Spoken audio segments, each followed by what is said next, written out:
ওকে, so আমরা এবার flakes box নিয়ে আলোচনা করবো। সো এই জন্য আমরা এখানে সাপোজ দুইটা ক্লাস এমনি আমরা নিজস্ব বানিয়ে জাস্ট এখানে একটু ডিজাইন করে নিছি। হ্যাঁ, এখন এইগুলাকে বাদ দিয়ে যদি আমি সাপোজ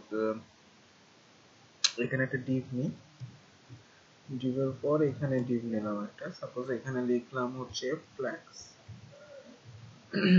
আইটেম, দেন এটাকে আমি কপি করছি জাস্ট। হ্যাঁ, সো সেভ করি। এবার সেভ করে যদি আমি দেখতে চাই দেন এই যে এরকম আমাদের।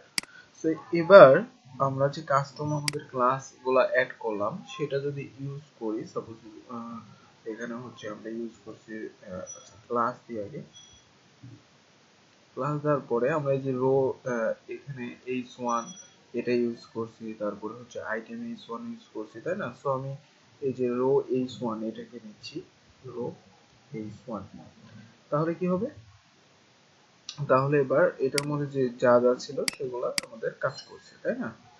আচ্ছা, তারপরে আমরা চাইলে হচ্ছে যে এখানে আরেকটা ক্লাস দিতে পারি, টেক্সট হোয়াইট, ঠিক আছে। আচ্ছা, এবার আমরা এইগুলাতে সাপোজ এটাতে এটাতে এটাতে তিনটাতেই একটা ক্লাস নিব, নাম দেব কি, এই যে এটা item h1, item h1। So item h1 দেওয়ার পরে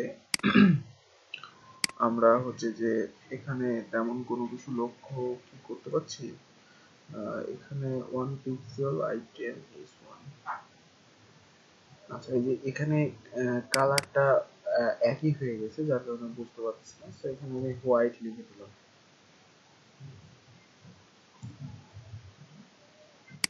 এই যে।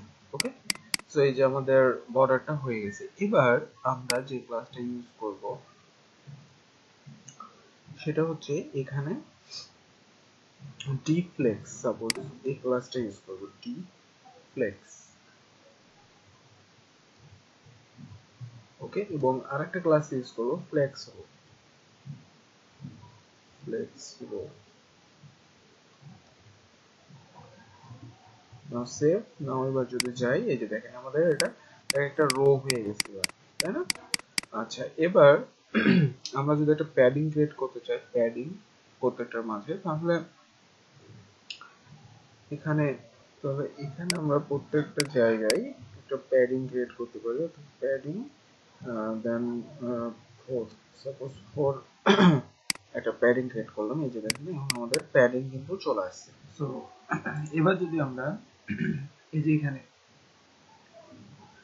ফ্ল্যাক্স রো, ফ্ল্যাক্স রো এখানে যদি এবার আমরা দেখি রিভার্স, রিভার্স জাস্ট দেখেন এটা কিন্তু চলে গেছে উল্টা, মানে এদিকে চলে আসছে, এখানে এটা ছিল এবং জাস্ট এখানে চলে আসছে রিভার্স দেওয়ার কারণে।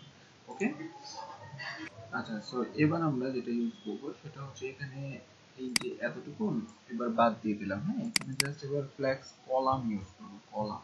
তাহলে কি হবে, এটা কলাম হয়ে যাবে। এই যে এর আগে রো ছিল, এবার কলাম। আবার যদি আমি এবার হচ্ছে যে ফ্ল্যাক্স কলাম রিভার্স ইউজ করি তাহলে একদম নিচে থেকে শুরু হবে আমাদের। এটা এখন একদম স্টার্ট পয়েন্ট এখান থেকে না, এবার নিচে চলে আসবে। সেটাও আমরা দেখাই, সাপোজ ফ্ল্যাক্স কলামের পরে আমরা ইউজ করব রিভার্স। সেভ করে নাও যদি দেখতে চাই, এই যে দেখেন একদম নিচ থেকে শুরু হয়েছে। ওকে, সো এর আগে যেগুলো আমরা গ্রিড অ্যালাইনমেন্ট ইউজ করছি ওগুলাই আমরা চাইলে এখানেও ইউজ করতে পারি, নো প্রবলেম। সো এই জন্য আমরা যেটা করি, একটাই উদাহরণ দেখাই, সাপোজ এখানে রো ইউজ করলাম। হ্যাঁ, রো ইউজ করে আমরা এই যে অ্যালাইন্স, এর আগে দেখছি অ্যালাইন্স আইটেমস সেন্টার, সাপোজ এটা দেখছিলাম। তো এটা যদি দেখি, সাপোজ এই যে দেখেন আমাদের সেন্টারে চলে আসছে। ওকে, সো আমরা এর আগে যে আগের পর্বে যে অ্যালাইনমেন্ট করছি ওগুলো সবই হচ্ছে সেম ভাবে এখানে ইউজ করতে পারবেন, নো প্রবলেম। ঠিক আছে, সো সেম ভাবে আমরা হচ্ছে যে এই যে আইটেমের মধ্যেও এর আগে দেখছি যে এখানে সাপোজ আমরা এই ক্লাসটা ইউজ করতে পারি অ্যালাইন্স হাইফেন সেলফ সেন্টার বা হচ্ছে স্টার্ট, আপনারা যেটা বলেন প্রথমে হচ্ছে স্টার্ট থাকে, স্টার্ট। তারপরে আমরা এখানে আবার একই ক্লাস ইউজ করতে পারি, alliance self.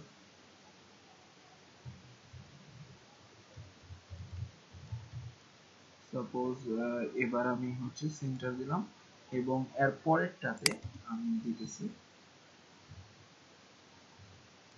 Alliance hyphen self ইন্ড। ওকে, ইন্ড মানে সব শেষে থাকবে। সো সেভ করলাম, সেভ করে যদি এবার দেখতে যাই, এই যে দেখছেন আমাদের সেম আগের মতোই কিন্তু ক্রিয়েট হয়ে গেছে। ওকে।